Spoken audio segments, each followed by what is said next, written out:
John Cena versus Randy Orton for the final time ever. Man, we witnessed history. Hello, my friends. Welcome to the Wicked Bitter channel. I'm Travis. Thank you for checking out this video. If you are new here and you love pro wrestling, WWE content, this is the channel for you. You're going to want to subscribe here. We got over 3,500 subscribers so far. And let me let you in on a little bit of a secret. Every single one of that 3,500 subscribers are fantastic people. They really are. We all talk in the comments. Every one of us. All of us get in there. We all share our opinions. It's a great time. It's a great place to be. This is what I want this channel to be, a place for wrestling fans to talk to other wrestling fans about wrestling. What's better than that? Wanted to talk a little bit about Backlash. Of course, we have to do our review video. Let me just start by saying that the show itself is kind of what I thought it would be. It was a good show, entertaining show, but it wasn't anything that was going to blow you away. It wasn't like a record-breaking, history-making kind of a show or anything like that. But every single match on the card delivered, and I think they all had entertaining moments in their own right. The Fatal 4-Way match for the United States Championship was a great match, but the most noteworthy thing happened at the very end. Jeff Cobb showed up, and he helped Jacob Fatu win his match. Damian Priest and Drew McIntyre went off to fight in the crowd, which I always hate that happens in these types of matches. It takes them away. It's like these dudes don't realize they're in a match for a championship. I always hate that, but whatever. They went and fought in the crowd. They went through a table, and actually, when it happened, I saw Drew McIntyre. I felt like his head hit the ground. And I was kind of flinching a little bit. I was like, ooh, that did not look good. And then come to find out after the show, I read reports that he was getting looked at because of that same thing. So I'm hoping McIntyre is okay. And I hope it's nothing serious. I hope he's good to go. I hope he's not out for an extended period of time because McIntyre is amazing. And I need McIntyre in my WWE to be an entertaining product. I need McIntyre there. I just do. And then, so it came down to LA Knight and Jacob Fatu. Solo Sikoa came out to help Fatu. He saved him from going through a table, the announce table, and that's when Jeff Cobb showed up and attacked LA Knight. No DQ, so it's allowed, of course. Very cool to see Jeff Cobb here. I was not expecting him to join the Bloodline. A lot of people mentioned maybe him joining Seth's group, which I didn't hate. But if you're not familiar with Jeff Cobb, I'd say go look him up. He's really good. I can't say that I'm a mega fan of him, but I like him. He's cool. He's fine. I think he's going to be cool there. I just find it. I'm just a little weary about the way he's going to fit into like the Bloodline type thing because he's not Samoan. He doesn't really relate or have any connections to them as far as like being related. So I don't know. I think it's going to be cool, but what I think is happening here is he's going to be like the replacement for Jacob Fatu. You know, everybody's been thinking Fatu is going to turn babyface for a while now, and I think it's going to happen. So this is the way to do it. Fatu didn't look like he liked the help from Jeff Cobb. He was kind of sizing him up, looking him up and down, saying like, "Why are you here? Or what did you do? Why are you doing this kind of thing?" So I expect Fatu to actually officially turn babyface here soon, and then when he leaves the Bloodline, that's when I think Jeff Cobb is going to just officially be inserted in there and take his place. It's a cool factor. It's a cool element. I don't know if this was the original plan for the Bloodline, but I think WWE is kind of like pivoting now and finding different ways to carry this thing on, and I'm okay with this. How about Lyra Valkyria, huh? Woo-hoo! She was like Super Cena in this match. She was kicking out of everything. Like, didn't matter. Pump handle slam. She ate like 300 of them. She got hit in the turnbuckles. I mean, everything was happening. She was put into submission holds throughout the match.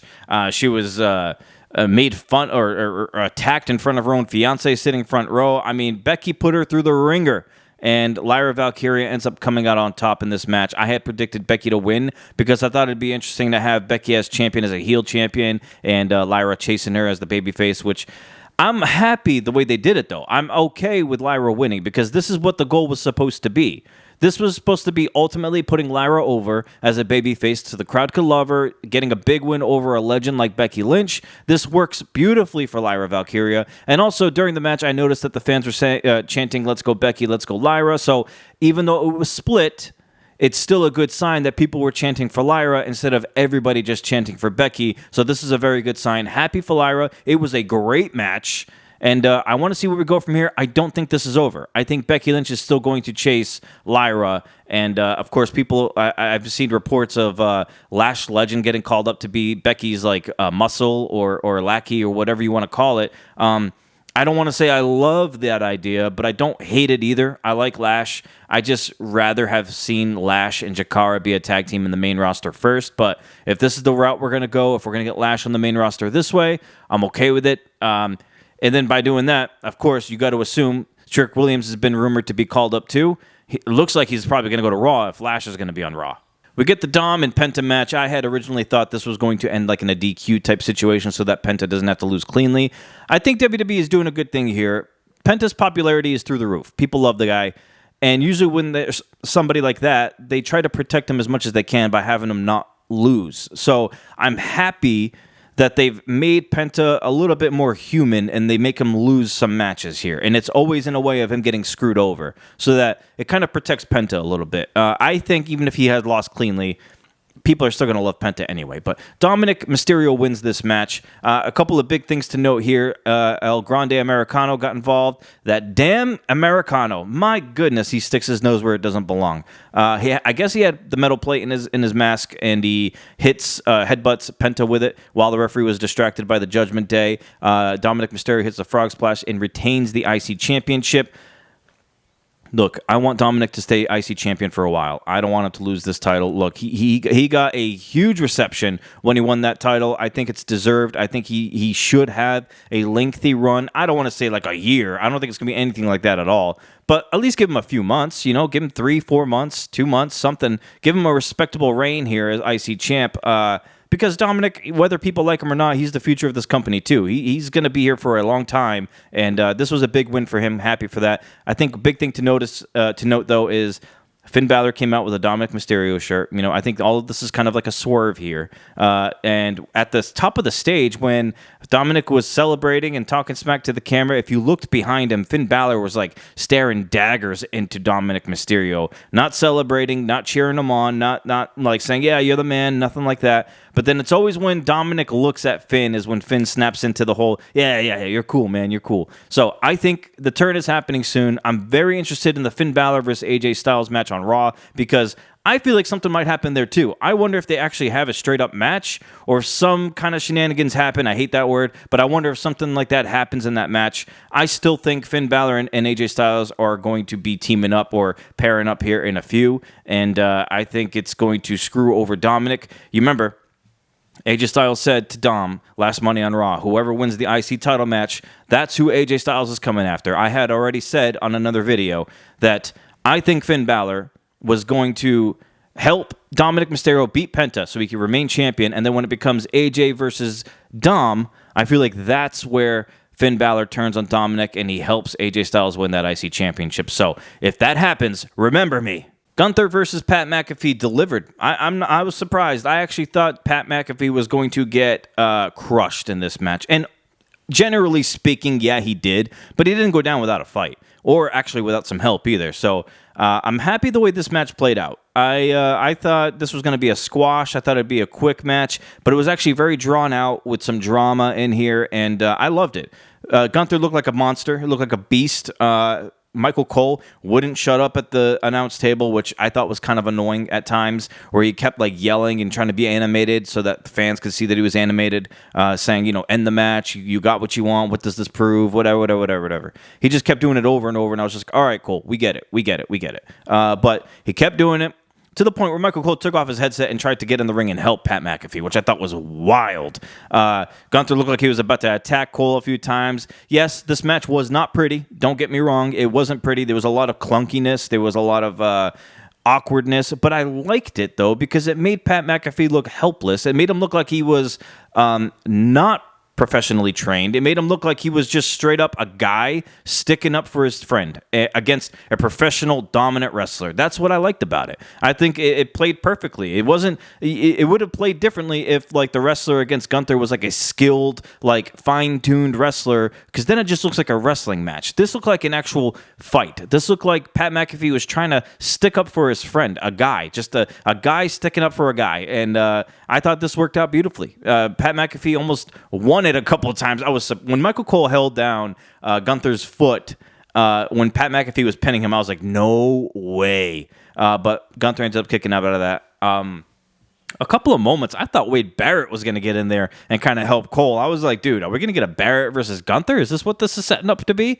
It didn't happen, but I would have loved to see that. And maybe that is something in the future. I don't know. Maybe I'm just getting too excited and thinking crazily here. But it was a good match, entertaining match. Gunther gets the win. And yeah, I mean, I don't know. I think this is over. I don't think we're going to push this anymore. I don't think we need to. But if they do, I don't know what else they could really do about it. And now it's the main event. I'll tell you what, man. I know a lot of people have been pretty critical about this, about the John Cena stuff. A lot of the feuds are probably. I'm just gonna warn you. A lot of the feuds are probably gonna feel like they might be rushed. There's not gonna be months and months of build for a lot of these Cena feuds during this reign. There's not gonna be, drawn out stuff here. A lot of matches might be put together pretty quickly. That's just the way it's going to be. Cena only has like 20-something dates left. I'm not talking matches. I'm talking appearances. That includes matches. He only has like 20-something of those left. We're only in May. So don't expect it. You know what I mean? Don't expect month-long promos every single week Cena's out there. That's not going to happen. You're going to get the 2-week builds like they had with Randy Orton. It's just the way it is. You're going to have Cena missing some shows. That's just the way it is. I want to just say, can we just accept it, right? Can we just enjoy it? This is the last year of John Cena. He's champion. He's heel. He's facing people who we haven't seen him face in a very long time, and honestly, we're not going to see him ever face ever again. That was the last match between John Cena and Randy Orton. We just watched that. I've been watching these two dudes since before they came out to the ring with wedding rings on. I've been watching them for a very long time. You have too. Let's just enjoy it. The last time they faced each other was 8 years ago. And if you watch during their prime, they were facing each other every single week. This is crazy that we got to see Randy Orton versus John Cena for the very last time. And it happened in Orton's hometown. I thought it was beautiful. It was great. It was actually a very good match. It's better than the WrestleMania match that John Cena had. It was much more entertaining. A lot more meaning behind it, too. Like, we know the roles now. We know what this is, And like I was correct with the whole R-Truth interfering and trying to stop Randy Orton from punting John Cena. I had mentioned I had R-Truth trying to help John Cena win, and he did it in a way where it looked like he was trying to help his hero, not so much be a slimy heel and turn on Randy Orton. That's not what this was, and that's the way it played out. It was perfect. Randy Orton ends up. The referee took a few bumps. We went through like 3 referees. We had officials come out there, Aldis officials. Randy Orton gave an RKO to all of them. Like I said, R-Truth came out at the end to try to stop Randy Orton from punting Cena, and then Cena ends up hitting Orton with a belt, the title, after Orton delivered the RKO to R-Truth, and then Cena wins. But it's the way it's going to be. I want to see Cena versus Punk. I want to see Cena versus Cody again. I want to see Cena maybe against Roman Reigns. It's just the way it's going to be, and I like it. And I want to enjoy this year of John Cena. This is the last year we got of him. I believe him when he says that he's not coming back, whether it be a few years later or whatever. I think this is it for John Cena. I think us as fans should be able to sacrifice this. So sacrifice a year of this. It's not going to be the perfect, most entertaining WWE title reign that you've ever seen in your life. I don't think it's going to be that. I don't think it needs to be that. He broke the record. He's going to have matches with people who their matches get thrown together in a week or two. That's just the way it is. It's going to happen that way. And I think we should all just enjoy it. Let's just sacrifice the year. There's so many other things happening in WWE right now that are great that it's okay. We can sacrifice this. We can have John Cena do this. We can have him miss shows. We can have him show up sparingly here and there. It's okay. It's his last year. Just let us enjoy it. And then when he's retired and gone, that title will move on to someone else. And then we'll be back to our regularly scheduled program. That's just the way it's going to be. Let's just enjoy it. I did see what happened at the post-conference after the fact where R-Truth tried talking to John Cena, and Cena ended up attitude adjusting or FUing, whatever he's calling it now. R-Truth through the podium, the table of what the press conference is held. I think R-Truth is crazy enough, and we've seen this with him in the Judgment Day, where R-Truth is going to just let that slide. And then he's still going to be there for Cena, his hero. I think, as crazy as this sounds, I think this is going to be the angle. I think that R-Truth is going to keep coming back. He's going to keep having John Cena's back. He's going to keep trying to protect John Cena. I think it's going to be funny. A lot of people said that R-Truth should win the title. I don't know if I'll go that far. I think it'd be awesome to see because R-Truth has definitely had a hell of a career where capping it off with a title reign would be amazing and good for him kind of thing. I don't know if I'm going to go that far. I would like to see it. I think it'd be interesting. But I like this right here. I like R-Truth trying to protect his hero. And I think he's going to be like, hey, man, my bad. You're right. I shouldn't have said that. I deserved to get put through that table. I think he's going to be doing this with Cena, and I think that's going to be hilarious. But we'll see where it goes. I don't know what's up next. CM Punk kind of teased something on his story when John Cena, he's the champion, and CM Punk took a screenshot and he put for now.